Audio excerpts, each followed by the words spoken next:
Well, the pitch that never crumbled in Ahmedabad. Some trouble-free test batting right up to day five.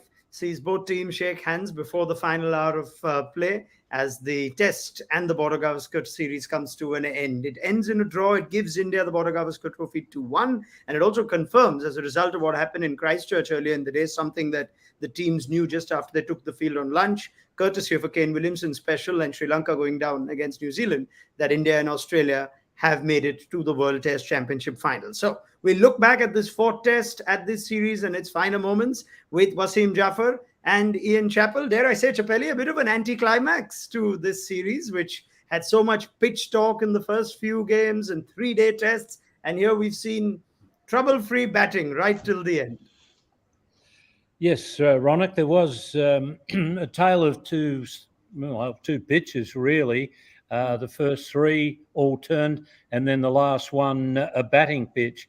Mind you, there was a lot of bollocks talked about pitch preparation and not spoken by players too often, so you don't need to take notice of it. But it seemed that the last pitch was perhaps a bit too far in favour of batsmen, and the first three were a bit too much in favour of the bowlers. So somewhere in the middle would tend to be about right. Although I think, England, yes, they've come good under Stokes, but in essence, I think the best two teams are going to play in the World Championship final. All right, fair enough. Wasim, pitch preparation is such an inexact science. It's so hard to predict. This Ahmedabad ground gave us a 2-day test in a pink ball game against England. It's given us a comfortable 5 days of batting. I just wonder what you take from it. It did seem like a surprise that after Australia got 480, we thought at some point this pitch will crumble. Then India got 570, and we thought maybe on day 4 or 5 we'll see something extraordinary happen. It just never came. Well, I think Raunak, because India lost the third test match, I think that's the reason why we got to see another extreme kind of a pitch. The first 3 test matches were totally different. It was one extreme to the another. Had India won the third test match, I think we would have seen another turner on the fourth test as well. But because India lost that third test match, I think India went, or probably the curators went for the safety first kind of a pitch. And there was so much criticism happening in the first 3 test matches. They went for the other extreme. But all in all, I think it worked out well. India, played well. It was a batting friendly pitch. India somehow managed to get into the World Test Championship final, which was the main goal, courtesy, beautiful 100 by Kane Williamson and the way New Zealand played. So all in all, I think it worked out well, but I think it was too batting friendly. I haven't seen a lot of this kind of pitches in India, but I think because India lost the third test, I thought that was the reason, they went to the safety first. So I'm very curious with that statement that you started and ended with, that pitch preparation is impacted by what has just happened to the home team in the previous test, and there is still an input. I think so. What the home team would like, or is that independent of a curator and a groundsman? Yes, Wasim. No, I think definitely, the team management does have a say. They do have their say that what kind of pitch. I think it goes on everywhere. I don't know. And you do need to get that benefit as well. But I think because India lost that third test, we got to see this kind of pitch. Had India won that test match, I think we could have seen another turner in Ahmedabad as well. We have seen it against England. Could have been easily another turner. But because India lost that test, I think this is the reason for this kind of pitch. Okay, Chappell, if you want to add anything on that, but at the same time also perhaps put in perspective what looked like India's marathon batting effort, batting 170 overs, getting to a position where they couldn't possibly lose the test from, which even in batting friendly conditions is quite an achievement. Well, I've written a number of times, I've said a lot of times that it's ridiculous that people other than the curator or groundsman, whatever they call him in the country where they're playing, have a say into the preparation of the pitch. It shouldn't happen. It should be left to the curator, come groundsman, whatever you call him. It should be left to him, and he should try and produce a decent pitch. But that seems to be crying in the wind. I disagree with Wasim. I don't think it happens in Australia. I've never seen it happen. I think the nature of the Shield pitches are pretty well the same as the nature of the Test pitches in Australia. The Test pitches are probably a bit better prepared, but the nature is the same. In my time, the kings of preparing pitches were England, and they used to do it regularly, probably only against Australia because they added losing to Australia. But I think two things about the Indian side that made a big difference, and they need to remember how they won in Australia on good, true pitches with a bit of bounce in them. But neither Bumrah or Rishabh Pant were there for this Test series, and I think India really missed those two players badly. They'll be hoping that certainly one of them, I'm not sure that Rishabh Pant will make the World Test Championship, but I think they'd love to see Bumrah there. And somehow or other, I don't know who's at fault, but somehow or other they've got to get Hardik Pandya playing Test cricket. He's the type of player that they really need in this Indian side. I think there's some of the Indian batsmen who I don't think they play spin all that well. But they've got Kohli back in form now. I think Shubman Gill is a good find for India, but I think they need to find, particularly if Rishabh Pant isn't available, they need to find another batsman in that middle order. All right. Now, I think word is that even Bumrah will be out at least for the World Test Championship final. He's going to undergo surgery, and that could take up to 6 months. So it's touch and go, even if he makes it for the World Cup. So all eyes on the medical room to see when Bumrah returns. Rishabh Pant, we know, is going to struggle to make it back. But given the points Ian Chappell has made, Wasim, I wonder how you look at this series result now. It seemed all too easy for India after the first two tests. We were talking about a potential 4-0. Australia came back really well, and we now perhaps put in perspective India were without a Bumrah or without a Pant, as Ian Chappell points out. Do you think this is a significant achievement then, the result, or again, are we just skewed by all the conversation on the conditions that they got to play? Well, I think India played well. You got to, give it to India. It's not easy, but I thought Australia woke up a lot later, probably after, second test match. They woke up and they didn't understand how to bat on these kind of pitches. In the first two test matches, the way they batted, it's not how you bat in India. And India didn't bat it that well either. It was because of Akshar, Ravindra Jadeja and Ashwin contributing at lower down the order, and that innings of Rohit Sharma. But I thought Australia, somehow woke up after the second test match, and they played really well in the first test match. They applied themselves. They trusted their defense a bit more. And in this inning as well, in this test match as well, I thought they applied themselves really well.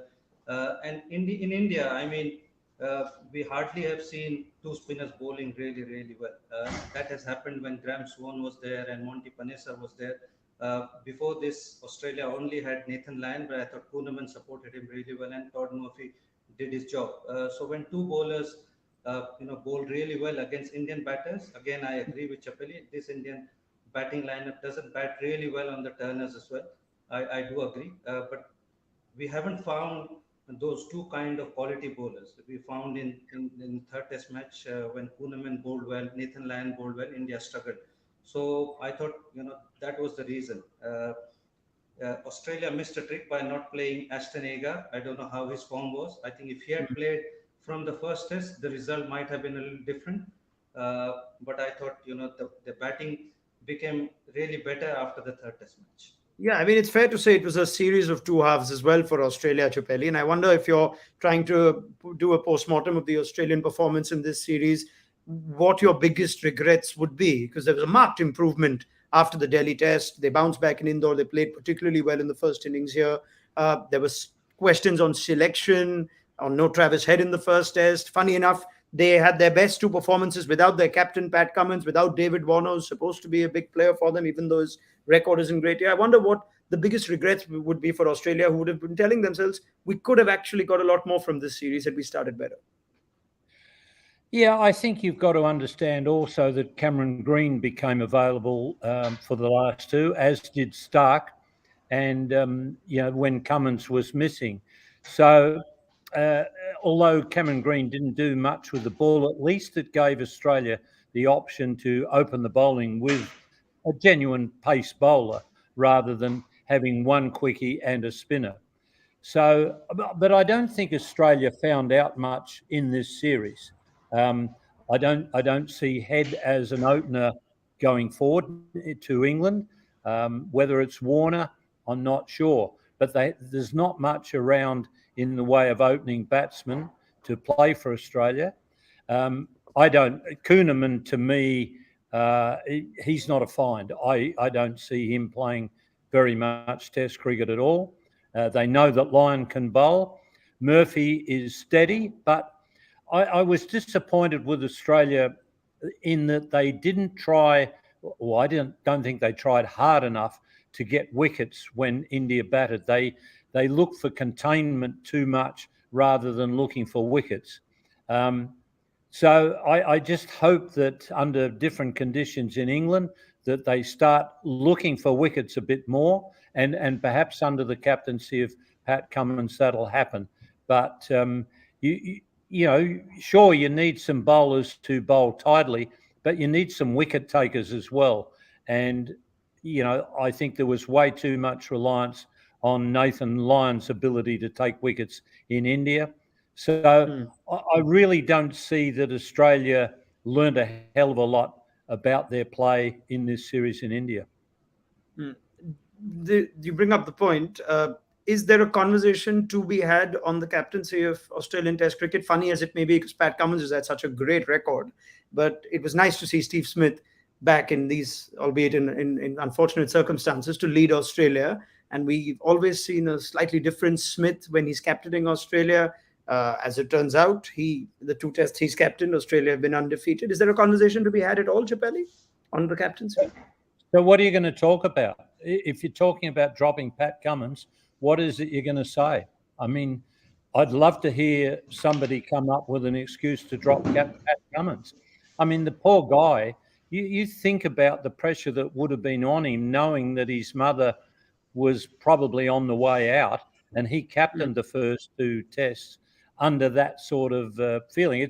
It's hard enough to captain Australia at the best of times without knowing that your mother is virtually on her deathbed. So if they're going to have a conversation about no Pat Cummins, they're going to be talking through their hat. All right, that's it. Fair enough. Might I also ask you for just an assessment of the Virat Kohli innings and the Indian batting effort, Chappelli? Would you look at it kindly given the conditions?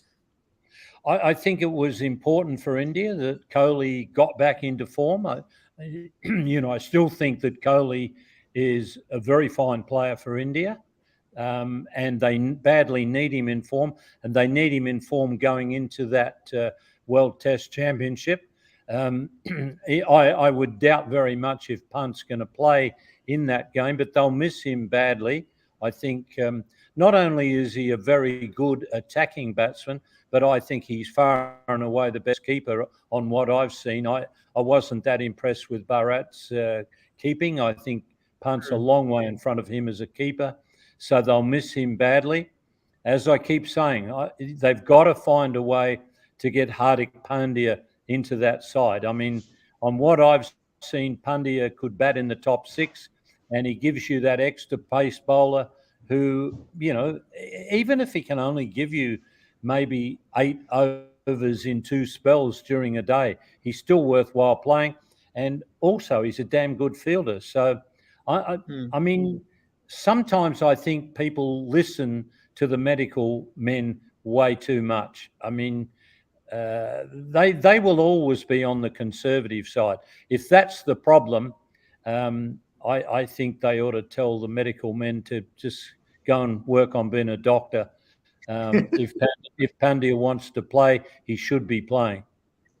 Did you have a fair few medical staff telling you at your time, Chappelli, that there's too much workload on Lilly and Thompson? Maybe you need to give them a rest? I was very lucky in my time that I only had a manager who looked after the off-field business, and myself and the vice captain and the third selector, we looked after the cricket.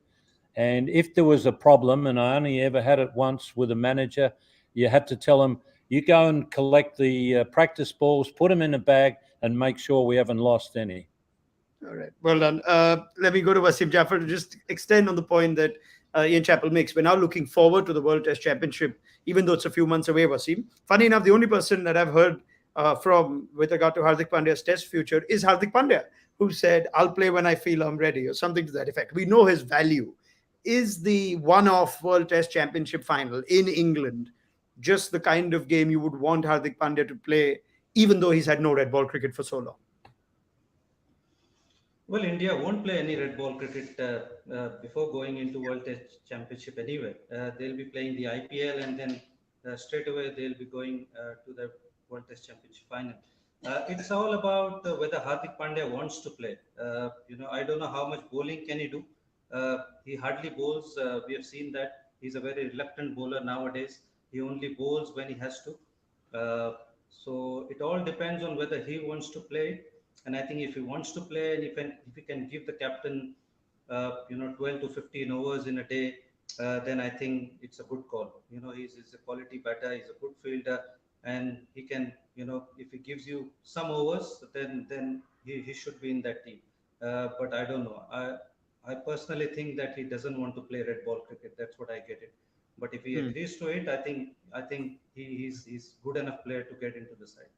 What will, Wasim, be India's biggest areas to fix going into the World Test Championship final? It's a very different ball game to playing a series at home where they've been dominant, and this is a great opportunity to win an ICC trophy. They missed out last time against New Zealand. We haven't seen a lot of the fast bowlers in this series, but without Bumrah, without a Prasidh Krishna, you tend to think if India want to play three outright seamers as you'd like to in England, that the options don't really shout themselves out, with the exception of Shami. Well, I think Shami, Siraj, and Umesh Yadav are the straightforward ones, and Hardik Pandya. I mean, he's an outright one. If he gets into the side, and then you might be, tempted to play him ahead of the third seamer, and then you've got two spinners, Ashwin and Jadeja. Uh, I personally think KL Rahul, if he needs to be batting in the middle order, if at all we need anyone. Whether I don't know about Shreyash Iyer, he's definitely going to be fit. But KL Rahul now has to look into the middle order, and Ishan Kishan probably, gets in the Indian side as a wicketkeeper batsman for me. I feel he's a dynamic player. Hmm. Somebody like Rishabh Pant. Obviously, he's not proven talent like Rishabh Pant, but I think he's somebody like that. If he gets going, he can score quickly, and he's a decent keeper. There's a little bit worry about his consistency. He gets a big score and then he doesn't get a lot. That's been his pattern. But I feel he's that kind of a player who can be a match winner. So I'll take a punt on Ishan Kishan as a wicketkeeper batsman. Yeah, it's a unique sort of event that we're trying to still get used to, Chappelli, the World Test Championship final, and now we'll have again two neutral teams like we did last time play at the Oval. India would love to play Ashwin and Jadeja as often as they can. They did it in the last World Test Championship final, and perhaps they felt like at the end of it they missed a trick and they could have had an extra seam option. It's a really tricky thing to get right, but in at the Oval in a one-off test against Australia, would you like to see an Indian team with both their spin all rounders in it? What are the areas you think they'll need to improve on uh, after what you've seen? Well, I think India can play the two at the Oval, and the Oval has been known to help spin bowlers. But I think you can play Jadeja as a batsman, so you've got him there, and you can use him as a bowler whenever you need him. So I don't think there's too much of a problem for India fitting the two spinners in. You've got Ashwin in the team as a bowler. Jadeja gets in the batting lineup, so you've got your two spinners. And then, I think you could probably, if Pandya wants to play, you could have Jadeja at 5, Pandya at 6. So you've got three quickies, two spinners, plus Pandya's pace bowling when you need it. That's a pretty damn good side, as long as you feel as though you've got enough batting. And you will probably have enough batting as long as Kohli's in good form. So Kohli becomes really important in that Indian lineup. And that line at the bottom of your screen now, which is India confirming their wins in four consecutive Border Gavaskar trophies, two in Australia, two in India. You tend to think maybe India start as favourites in this World Test Championship final, Chappelli, but this could be an Australia with Josh Hazelwood fit, Pat Cummins back, Mitchell Stark, all playing together, perhaps in England, David Warner potentially. Is this going to be a different Australia in England in a few months' time? Oh yeah, they'll be tough. I mean, I think India found out how tough Australia are. They're certainly not the best Australian team that's toured India, but they're a tough fighting unit, and they gave India plenty of fight. So I think India know that now. Australia's got a concern with opening the batting. I think I just don't understand why bowlers are bowling constantly round the wicket to left-hand batsmen. It's ridiculous. Maybe in England a little more than elsewhere, but what the hell were you doing it in India for? So I think opening will be a bit of a concern for Australia. Um, if they're not going to take Warner, who the hell are they going to take? Because I don't see Head as a viable opening proposition. I don't think Handscomb's the answer in England. So they've got a little bit to sort out with the batting, but the bowling with the three quicks that you mentioned, Green as a fourth one, plus Lyon as the spinner, that's the team that Australia really like to play, and they'll be a really good bowling unit in England. We're actually more chat on the World Test Championship final closer to it once we know about availability, conditions, etc., etc. But as we get a final word in on this Border Gavaskar series, which has ended 2-1 to India, I'd love to ask Wasim Jaffer and Ian Chappell what they'll remember this series for. India-Australia series are iconic. They stay in memory. Wasim, let me start with you. Virat Kohli ending a 100 drought. Rohit Sharma with a wonderful 100 to start the series with. We've seen Jadeja come back, Akshar batting. From an Indian standpoint, what do you think this series will be remembered for most? Well, I would say that Akshar's contribution as a bat, because I think he scored runs, in the first half where it mattered, and the series was literally decided there. And then Kohli coming back into form and getting this 186, I think that was also very crucial, because it made sure that India didn't lose this Test match. Uh, if he hadn't got 186, Australia could have come into the game. So I think those two contribution, Akshar's batting and then Kohli's contribution. Chappelli, from India's point of view, then I'll move to Australia. What stands out for you from this series? I'd have to pick Rohit Sharma's century in the first test. That was under difficult conditions, and to me, he played ideally for a turning Indian pitch. Um, Obviously, getting Kohli back into form in the last match was very important for India. For Australia, I would have rated Khawaja's innings a bit higher if he'd have pressed on a little bit more. And, I felt that Australia had to win that match to get it 2-all. If they finished at 2-all, they could go home and say, they could either say we were as good as India or we were better than India, whatever they felt the thing. But to me, they had to win that Test match, and I felt that needed it needed Khawaja to just push on a little bit more. But he played very well, and the calmness of Khawaja stood out in that fourth Test match. Wasim, would you agree that Usman Khawaja is perhaps the biggest positive for Australia, even though we've seen Todd Murphy have quite an impact? None of us expected him to start the series. He's played every test. I thought Todd Murphy bowled well. I think with his limitation, I think he did his job, really nicely, especially in the first test. But I think Usman Khawaja stood out as a batsman for Australia, uh, even in that second test match, and then in the third test as well, and then Nathan Lyon as well. In that test in Indore, I thought his spell was very, very crucial in Australia winning that test. So I think Khawaja and probably Nathan Lyon stood out for me.